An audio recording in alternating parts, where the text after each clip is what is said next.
Joe and Susanna Altman are serious poker players. Sometimes, when they play in tournaments, they'll place what's called a last longer bet with friends who see which of them can outlast the others. The pandemic kept the Altmans, both 58, away from the in-person tables for over a year. Susanna has lupus, and at the time, they were caring for a friend with cancer, but they came out of lockdown a little over a year ago, after getting vaccinated, and since then have had some close calls. The Las Vegas couple dined with friends who subsequently tested positive. Joe spent a day with their 25-year-old son, only to have that son be diagnosed with COVID 48 hours later. Just last month, Susanna went to lunch with 4 friends, 2 of whom tested positive days later. Joe and I feel like we're still in the last longer with COVID, Susanna said in a recent phone interview. She said she figures it's only a matter of time before she gets knocked out. That's the way the game goes. At some point, she says, there's only one person left. There are no winners in a pandemic. That said, if you've made it to the summer of 2022 without yet testing positive for the coronavirus, you might feel entitled to some bragging rights. Who's still in the game at this point? Not Anthony S. Fauci. Not President Biden, who tested positive this week. Not Denzel Washington, Camila Cabello, or Lionel Messi. Not your friend who's even more cautious than you, but who finally caught it last week. The Centers for Disease Control and Prevention estimated that nearly 60% of Americans had contracted the virus at some point, and that was as of the end of February, before the extremely contagious BA.4 and BA.5 variants became rampant. You might suspect that you are special, immunologically superior, a superdodger. You also might have come up with some bizarre theories about why you've lasted longer. I've always been doing strikeouts, and I don't think that anyone else is doing them as much as I am, said Luke Martin, a 30-year-old film producer, from his apartment in Brooklyn. And what's a strikeout? That's when you take a hit of weed, hold it in while you rip a shot, and then chug a beer before exhaling. Note, do not do this, for any reason. Martin does comedy in his spare time and was joking, mostly. He did start doing strikeouts on Zoom calls with old college buddies at the onset of the pandemic shutdown and continued even when the world reopened. One by one, the people in Martin's orbit fell ill with COVID. But not him. Coincidence? Yes, definitely. That is definitely a coincidence. But among COVID deniers, the always testing negative ones, not the conspiracy theory crew, theories about the reasons for their good fortune abound. I must have superhuman immunity or something, mused Kathy Moss, a 63-year-old pediatric nurse from Southfield, Michigan. Scientists have found no conclusive evidence of innate genetic immunity. It would be extremely unlikely that any innate immune system properties could protect against all infections, said Eleanor Murray, an epidemiologist and professor at the Boston University School of Public Health. But Moss's ability to duck the virus, to her knowledge, we should add, a disclaimer that applies to all these folks, since in theory they could have had asymptomatic cases at some point, does cry out for an explanation. Consider that she's a pediatric nurse who has been staring COVID in the face, while fully masked, for 2.5 years now. And that she rode in a car with her ex-husband, with the windows up, 3 days before he tested positive. And that a woman at the camp where she works every summer gave Moss a henna tattoo one day and reported a positive coronavirus result the next. Moss's mysterious good fortune has not made her less worried about contracting the virus. She wants to stay in the game as long as she can, because she knows it's not a game at all. What Moss fears the most is the potential long-term effects of COVID. I just keep thinking, I don't want it. I just don't want this disease, she said. Sustained vigilance may be the sensible approach. But not partying like it's 2020 is only getting lonelier. SF said her household has avoided COVID because she feels uniquely vulnerable, not invulnerable. The 40-year-old mother of 2, who lives outside Boston, asked to be identified only by her initials because she thinks continuing to practice conservative mitigation strategies could make her a target for online abuse. She's been especially worried about her 4.5-year-old daughter, who was born prematurely.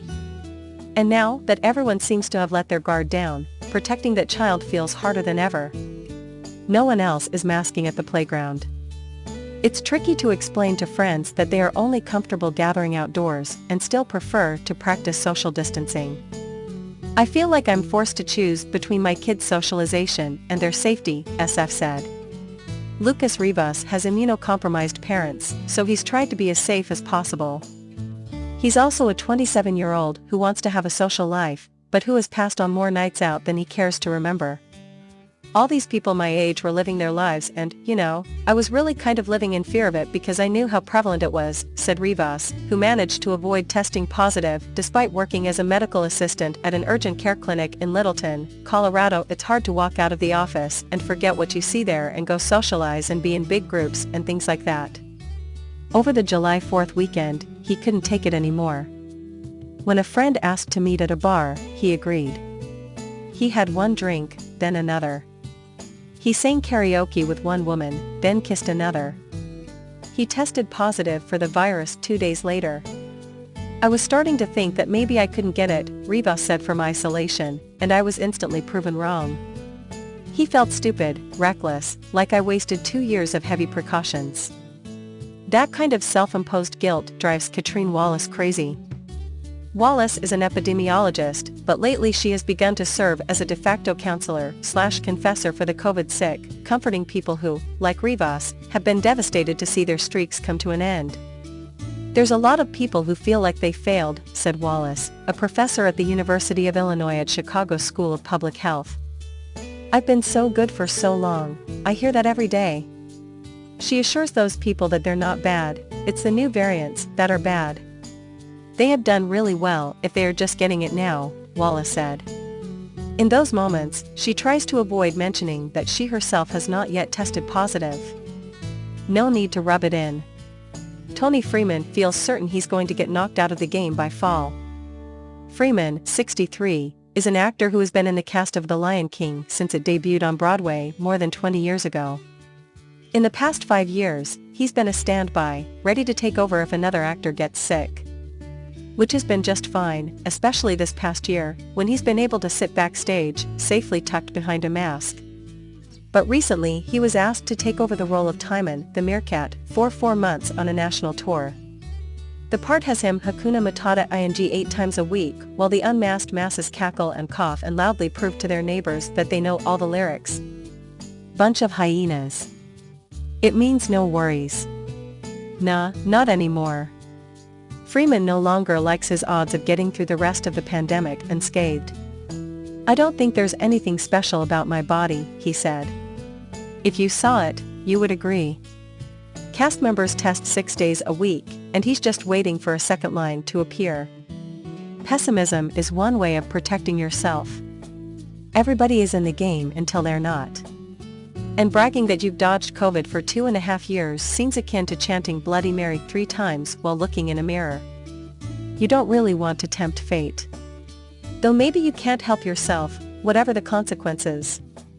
As of today, I have finally tested positive for the iconic COVID-19 virus, Luke Martin, he of the strikeouts, announced in an email to the Washington Post shortly after boasting about not having caught it yet.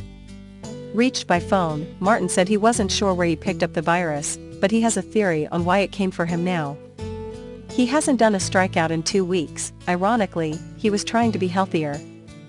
On day 1 of his diagnosis, Martin reported feeling mostly okay, just a little tired and a lot disappointed. I made it loud and clear to all my circles that I hadn't gotten it, he said. Now, the king has fallen.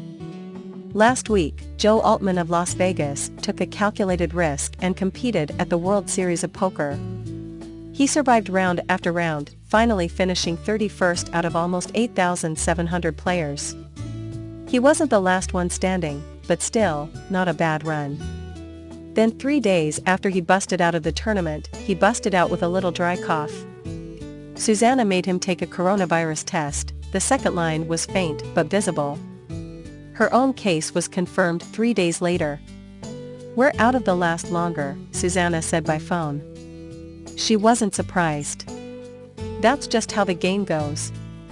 This is a developing story. Any subjects interviewed about not testing positive for COVID might well, at this very moment, be testing positive for COVID. They knew this might jinx it.